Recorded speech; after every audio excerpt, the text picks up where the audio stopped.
జరిగిపోయింది. తర్వాత ఏలుబాటు చేస్తూ ఉంటాడు చాలా భయంకరంగా.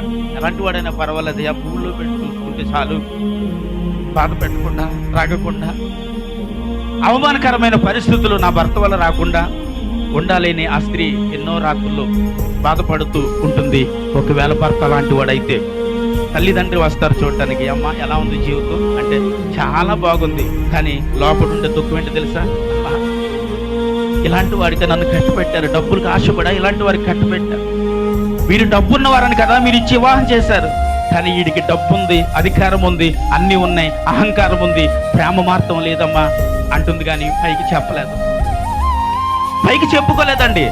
తల్లి వస్తుంది, తండ్రి వస్తుంది, చూస్తారు, చూసి అడిగినప్పుడు ఎంత హ్యాపీగా ఉంది కదా మన బిడ్డ. వారికి ఏం తెలుస్తుంది? ఎందుకంటే ఆమె పైన పెదాలపై సిరినవ్వుతో ఆర్తమే తల్లికి తండ్రికి సమాధానం ఇస్తుంది.